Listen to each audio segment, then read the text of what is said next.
నేను గూడా ఎప్పుడు ఇంత రియాక్షన్ చూడలేదు. చాలామంది సరెండర్ అయ్యారు. గతంలో గూడా సెంట్రల్ కమిటీ దగ్గర నుంచి అన్ని రకాల వాళ్ళు సరెండర్ అయ్యారు. ఆ మధ్య కూడా సుజాతక్క అని సెంట్రల్ కమిటీ ఆమె సరెండర్ అయింది. హ్మ్. ఎప్పుడు గూడా ఇంత వ్యతిరేకత గాని, ఇంత ఆహ్, ఈ రియాక్షన్ గాని నేను చూడలేదు.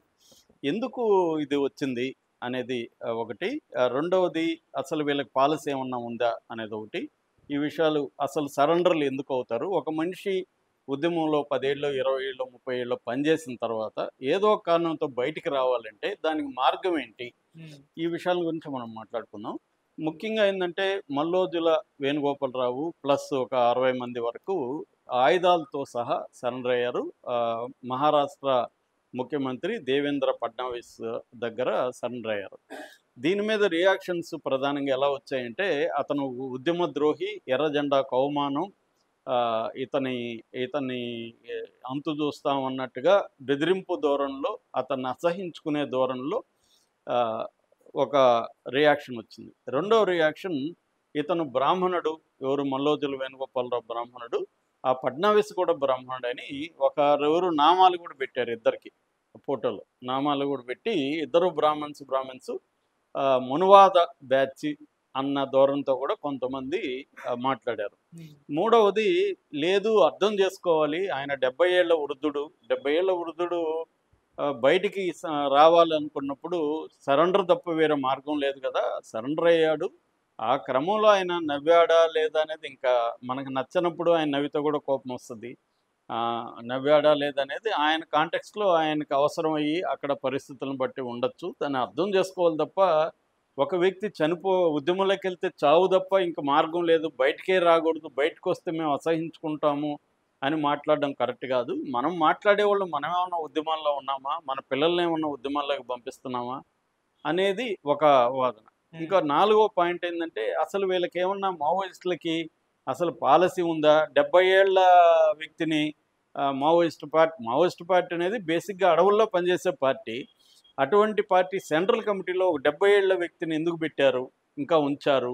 అసలు వీళ్ళకి వృద్ధులకు సంబంధించి ఒక పాలసీ ఏమన్నా ఉందా? లేదు ఒక వ్యక్తి బయటికి పోవాలంటే పాలసీ ఏమన్నా ఉందా వీళ్ళకి? ఎలా పోవాలి అనేదేమన్నా ఉందా? అనేది ఈ 4 రకాల రియాక్షన్‌లు ప్రధానంగా నాకు కనిపించాయి. హ్మ్. అయితే ఫస్ట్ రియాక్షన్ ద్రోహి అనే రియాక్షన్ మీద నేనెక్కువ మాట్లాడతాను. ద్రోహి అనే రియాక్షన్ ఎందుకొచ్చిందంటే, కాంటెక్స్ట్ గూడా అర్థం జేసుకోవాలి మనం. ఎప్పుడైనా గూడా రియాక్షన్స్ ఏవి గూడా గాల్లో నుంచి ఊడిపడవు. ఎప్పుడూ లేని రియాక్షన్ ఇప్పుడెందుకొచ్చింది అంటే కాంటెక్స్ట్ ఏంది అనుకున్నప్పుడు ఆహ్, ఎప్పుడూ లేనంత నిర్బంధం మావోయిస్ట్ పార్టీ మీద చరిత్రలో ఎప్పుడు ఎదుర్కోనంత నిర్బంధం మావోయిస్ట్ పార్టీ ఎదుర్కొంటూ ఉంది. ఎందుకంటే డెడ్‌లైన్ పెట్టి మరి 2026 మార్చి 31 లోపల మావోయిస్ట్ పార్టీని అంతం చేస్తానని సాక్షాత్తు హోంమంత్రి ప్రకటించి ఆహ్, వాళ్ళని చంపేయడం అనేది జరుగుతుంది. మావోయిస్టులకి బలం మిలిటరీ పరంగా చూసుకున్నప్పుడు ఇండియాకి సంబంధించిన మిలిటరీతో ఎటువంటి పరిస్థితుల్లో కూడా ఎదుర్కొనే సత్తా గాని, ఆయుధాలు గాని, టెక్నాలజీ గాని ఏమీ లేదు. హ్మ్. వీళ్ళేందంటే అక్కడ ట్రైబల్ సమస్యల మీద పనిచేస్తున్నారు. వాళ్ళ మెయిన్ ఆశయం పక్కన పెడితే, ప్రెజెంట్ వాళ్ళు చేస్తున్నదేమంటే ఇండియాలో 500 రకాల ట్రైబ్స్ ఉంటే అందులో 50 రకాల మోస్ట్ వల్నరబుల్ ట్రైబల్ గ్రూప్స్ అంటారు. ఈ మోస్ట్ వల్నరబుల్ ట్రైబల్ గ్రూప్స్ ఒక 50 ఉంటే రఫ్‌గా ఆ 50 ట్రైబల్ గ్రూప్స్‌లో వీళ్ళు గత కొంతకాలంగా పనిచేస్తున్నారు.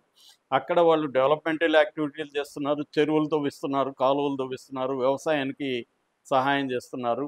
అట్లాగే స్త్రీ పురుషుల మధ్య వాళ్ళకి మధ్య అసమానత్వం ఉంటే దాన్ని కరెక్ట్ చేస్తున్నాడు. స్త్రీలను గూడా అన్నిట్లోకి ముందుకు తీసుకొస్తున్నారు. హ్మ్. అట్లాగే వాళ్ళ పిల్లలకి ఎడ్యుకేషన్ ఇస్తున్నారు. వాళ్ళకి వైద్య సదుపాయాలు సమకూరుస్తున్నారు. ఇవన్నీ ప్రభుత్వం చేయాల్సిన పనులంతా కూడా మావోయిస్టులు చేస్తున్నారు. అట్లాగే వాళ్ళ మీద రకరకాల పద్ధతులు దోపిడీ జరుగుతుంటే దాన్ని వ్యతిరేకిస్తున్నారు. ఇది మావోయిస్టుల కార్యాచరణ బేసిక్‌గా. ఇందులో తప్పేమి లేదు. ఇది యాక్చువల్ గవర్నమెంట్ చేయాల్సింది. కాకపోతే ఏందంటే ఆయుధాలు పట్టుకున్నారు. వీళ్ళు వాళ్ళని పోయి చంపడానికి వెళ్ళినప్పుడు వాళ్ళు కూడా వీళ్ళ మీద అటాక్ చేస్తున్నారు. వయలెన్స్ కూడా ఉంది. ఈ హ్మ్. మోడల్ ఆఫ్ ద మావోయిస్ట్ దీంట్లో వయలెన్స్ కూడా ఉంది. సో, ఇది బ్రాడ్‌గా ఉన్నది. ఎప్పుడైతే చంపేయడానికి సీరియస్‌గా చేసి, ఎప్పుడూ లేని విధంగా సెంట్రల్ కమిటీ మెంబర్‌లే ఈ మధ్య కాలంలో 10, 12 మంది చనిపోయే పరిస్థితి. పెద్ద ఎత్తున 1000 మందికి పైన సరెండర్ అయిపోయారు. ఈ నేపథ్యంలో మావోయిస్ట్ పార్టీ అభిమానులు కావచ్చు, ఓవరాల్‌గా ఉద్యమాన్ని సపోర్ట్ చేసే సింపథైజర్స్‌కి ఒక రకమైన బాధ, దుఃఖం, ఆందోళన అనేవి అందరిలో ఉన్నాయి. ఈ కాంటెక్స్ట్‌లో ఈయన లొంగిపోయిన పద్ధతిలో మేజర్ ప్రాబ్లమ్ ఉంది. ఈయన మామూలుగా లొంగిపోయుంటే ఎవరు గూడా ద్రోహి అనేవాళ్ళు కాదు. ఈయన ఏం చేశాడు, ఫస్టు మొత్తం మావోయిస్ట్ పార్టీ ఆయుధాలతో సహా మొత్తం ఉద్యమాన్ని ఆపేసి, ఆయుధాలతో సహా సరెండర్ అయిపోతున్నామని ఒక ప్రకటన ఇచ్చేశాడు. అది తన ఇచ్చినట్టుగా చెప్పలేదు. అంటే నేను సొంతంగా ఇస్తున్నానని చెప్పలేదు. మావోయిస్ట్ పార్టీ అఫీషియల్‌గా ఇస్తున్నట్టు చెప్పాడు. దాంతో ఒక్కసారిగా షాక్‌కి గురయ్యారు. అరే! దీన్ని కొంతమంది సపోర్ట్ చేశారు, మంచిదే. ఇటన్నా ముందు ప్రాణాలతుంటే కదా పోరాటం. ప్రాణాలు పోతుంటే మనం మొండిగా పోరాడి చచ్చిపోవడం కరెక్ట్ కాదనే వాళ్ళు ఉన్నారు. మొత్తానికి రకరకాలుగా రియాక్షన్స్ వచ్చాయి. కానీ తర్వాత వాళ్ళు ప్రకటన ఇచ్చారు మావోయిస్ట్ పార్టీ. ప్రకటన ఏమిచ్చారంటే, అసలు ఇది మా లైన్ కాదు. ఇతను సొంతంగా ఇచ్చాడు. అది వ్యక్తిగతంగా ఇచ్చాడు. అతను ద్రోహి అనేది వాళ్ళు ప్రకటించేశారు. వికల్ప్ పేరుతో ప్రకటన వచ్చింది. ఈయనిచ్చిన 22 పేజీల్లో ఆహ్, ఇంకొక ప్రాబ్లమ్ ఏందంటే, ఆయనిచ్చిన ప్రకటనలో మొత్తం అసలు ఉద్యమమే తడగ్గా నడిచిందనేది కూడా ఇచ్చాడు. అది జీర్ణం కాలేదు. ప్రతి ఉద్యమంలో తప్పులనేవి జరుగుతాయి. ఎవరు కూడా బ్లూ ప్రింట్ ప్రకారం చేయలేరు ఉద్యమం. చేసే ఆచరణలో తప్పులొస్తాయి. పాత తప్పుల్ని సవరించుకొని కొత్త తప్పులు చేస్తూ ముందుకెళ్ళాలి. పని చేయనోడు తప్పులే చేయడు. పని చేసేవాడు తప్పులు చేస్తాడు. అలాగా ఉద్యమంలో కూడా సమీక్షలుంటాయి. జిల్లా దగ్గర నుంచి సెంట్రల్ కమిటీ వరకు విమర్శ ఉంటది. సమీక్షలుంటాయి. ఇవన్నీ జరుగుతాయి. కానీ ఈయన మొత్తం ఉద్యమే తప్పన్నట్టుగా ఇచ్చాడు. అది మేజర్ ప్రాబ్లమాటిక్. రెండవది, ఆయన సరెండర్ అవ్వడం అనేది గన్స్‌తో. గన్ అనేది చాలా ఇంపార్టెంటు. ఎందుకంటే మావోయిస్ట్ పార్టీలో ఫండ్ అంతా మేజర్‌గా ఫస్ట్ ఎక్స్‌పెండిచర్ తుపాకులకి, గన్స్‌కి పెడతారనమాట వాళ్ళు. గన్స్ దొరకడం కూడా కష్టం. అలాంటిది ఈయన దాదాపు 54 AK-47లు, ఇంకా అమ్యునిషను ఇవన్నీ తీసుకెళ్ళి ఇవ్వడం అనేది కూడా చాలా జీర్ణం కాని విషయం. ఎందుకివ్వాలి అలాగా? కారణాలు నీకుండొచ్చు, విభేదాలుండొచ్చు, సరెండర్ అవ్వు అనేది ఒకటి. మూడోది, సరెండర్ అయిన పద్ధతి. ఆయన డ్రెస్ యేసుకొని, AK-47 పెట్టుకొని, ఆయన దగ్గరికి సీఎం దగ్గరిచ్చి, ఆయన సీఎం నవ్వకపోయినా ఈయనే నవ్వుతున్నాడు. ఆ రాజ్యాంగాన్ని ఇటు ఇటు తిప్పి నవ్వుతున్నాడు. ఇలాగ ఆయన పద్ధతి, పక్కన మళ్ళీ భార్య ఎప్పుడూ ఆమె బయటికెళ్ళిన ఆమెని తీసుకొచ్చారు. ఇదంతా గూడా ఒక అవమానకరంగా అనిపిచ్చింది. సరెండర్ అయిన పద్ధతంతా గూడా వీళ్ళు హర్ట్ అయ్యారంటే, వీళ్ళని అవమానించినట్టుగా, ఉద్యమాన్ని అవమానించినట్టుగా, అమరవీరులను అవమానించినట్టుగా వీళ్ళు ఫీలయ్యారు. ఇది ఓవరాల్ కాంటెక్స్ట్ అనమాట. వీళ్ళు ఆ స్థాయిలో రియాక్ట్ అవ్వడం వెనక ఇది కరెక్టా కాదనేది తర్వాత చర్చ. ఎందుకు ఇలా రియాక్ట్ అయ్యారనడానికి నేను చెప్తున్నాను. ఒక నేపథ్యం అది.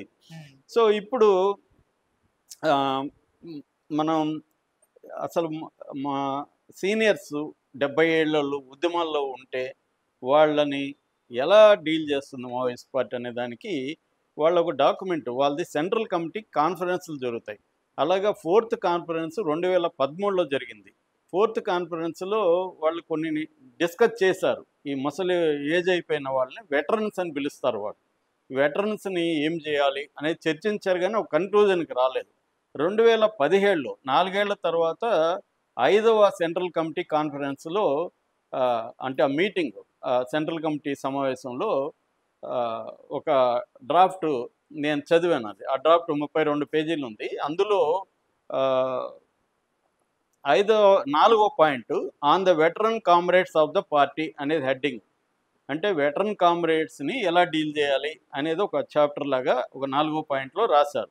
అందులో వాళ్ళు ప్రధానంగా కొన్ని పాయింట్స్ చెప్పారు. అదేంటంటే, ఫిజికల్లీ, మెంటలీ హెల్త్ ఇష్యూస్ ఉన్నవాళ్ళు, ఫిజికల్ హెల్త్ గానీ, మెంటల్ హెల్త్ గానీ ఉన్నవాళ్ళు, గాయపడిన వాళ్ళు, ఇలాంటి వాళ్ళని ఏం చేయాలి? ఏజ్ అయ్యి ఉంటది. ఫిజికల్లీ ప్రాబ్లమ్స్ ఉంటది. మెంటల్లీ ప్రాబ్లమ్స్ ఉండొచ్చు.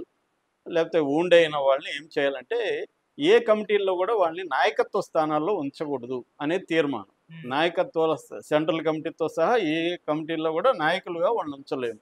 ఎందుకంటే వాళ్ళు నాయకులుగా పనిచేయలేరు. కాబట్టి వాళ్ళని ఉంచకూడదు. వాళ్ళని ఏం చేయాలంటే, వాళ్ళ సేవల్ని వేరే రకంగా ఉపయోగించుకోవాలి. అట్లాగే వాళ్ళకి ప్రొటెక్షన్ ఇవ్వాలి. కింది కమిటీలకు అప్పగించారు ఇది. పై కమిటీలు చేయలేవు కాబట్టి, కింది గ్రౌండ్‌లో పనిచేసే వాళ్ళు, ఈ ఏరియాలు ఉంటాయి కదా! వాళ్ళు పనిచేసే గ్రామాలు, అక్కడెక్కడన్నా వీళ్ళని ఉంచి, వాళ్ళకి ప్రొటెక్షన్ ఇచ్చి, వాళ్ళ సేవల్ని వేరే రకంగా అంటే వాళ్ళు ఏమన్నా రాయగలిగిన వాళ్ళ దగ్గర రాయించుకోవడం, లేకపోతే వాళ్ళ దగ్గర క్లాసులు ఇప్పించుకోవడం, థియరీ క్లాసులు గానీ, ప్రాక్టికల్ క్లాసులు గానీ, అలాగా వాళ్ళని పరిమిత సేవలను ఉపయోగించుకోవాలి తప్ప వాళ్ళని నాయకత్వ స్థానాల్లో ఉంచొద్దు. అట్లాగే ఒకవేళ ఏమన్నా హెల్త్ ఇష్యూస్ ఉంటే వాళ్ళకి ట్రీట్మెంట్ ఇవ్వాలి. లేదు ఇంకా సీరియస్ ఉంటే వాళ్ళని టౌన్‌లలో తీసుకెళ్ళి అక్కడ మన సింపథైజర్స్‌ని వాడుకొని టౌన్‌లలో, సిటీలలో వాళ్ళకి మన కొంత డబ్బులు వాళ్ళకిచ్చి హ్మ్. ట్రీట్మెంట్ ఇప్పించాలి. అంటే మనం కాపాడుకోవాలి. ఉద్యమంలో ఒకప్పుడు పనిచేసి కాంట్రిబ్యూట్ చేసి, ఇప్పుడు కాంట్రిబ్యూట్ చేయలేని పరిస్థితిలో ఉన్న వాళ్ళని మనం వదిలిపెట్టేయకూడదు.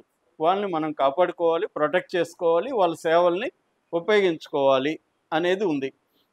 అట్లాగే వీళ్ళకి గూడా ఈ వెటరన్స్‌కి గూడా వాళ్ళిచ్చిన సలహా ఏమంటే, మీరు గూడా పాజిటివ్‌గా ఉండండి.